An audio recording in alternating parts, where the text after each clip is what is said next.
Quite a number of couples do ask this question: why do I feel lonely when I'm married?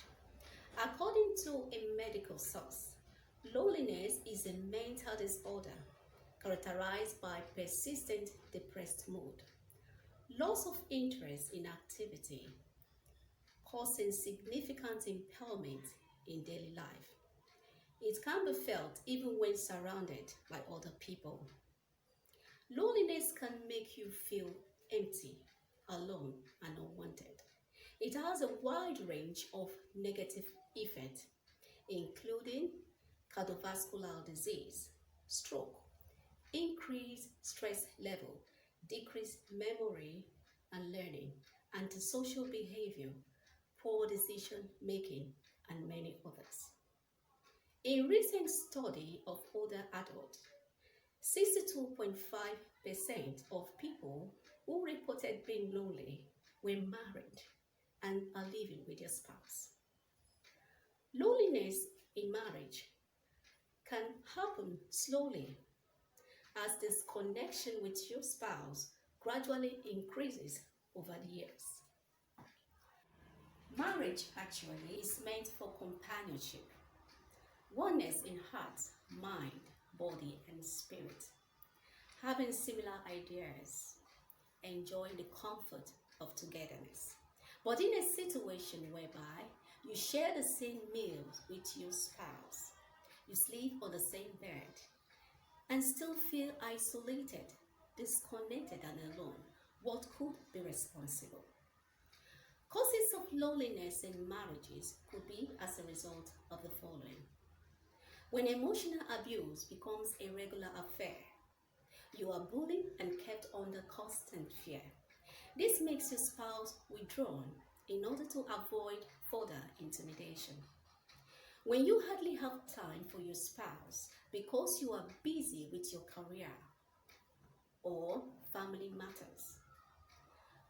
Lack of attention for your spouse, being preoccupied with other family members at home.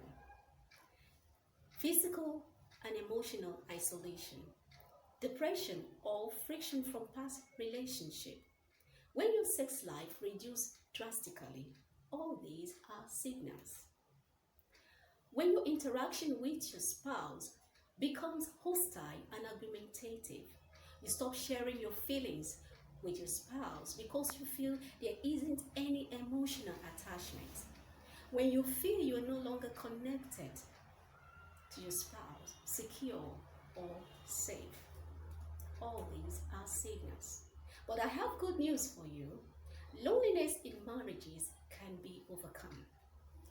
No doubt there is a place for prayers. Call on the institutor of marriage. It will always make a way where there is no way.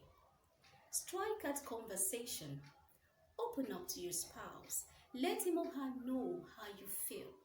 Do not hide your feelings. Create out quality time to be with each other. Do not be shy to express yourself on issues that bothers you in your marriage. Get your mind occupied with positive thoughts. See the good part of your spouse. Remind him of her of the good times you've had together. Never you shut down your spouse, especially in public places.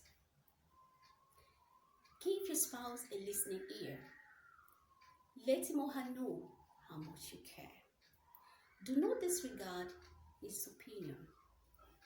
Let your spouse know that his or her opinion counts. Be with people you love.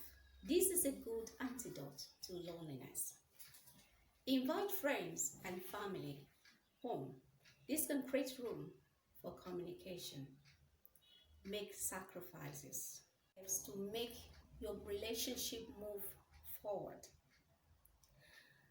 Be committed to your spouse. Be willing to compromise. Do not hold on to grudges. As much as possible, a simple act of kindness, a little act of generosity and acknowledgement will go a long way. Meeting with a couple therapist for counseling would also help. If all these are put in place, you will enjoy a lasting and a happy marriage. I will conclude with this. Always settle your differences with a hug.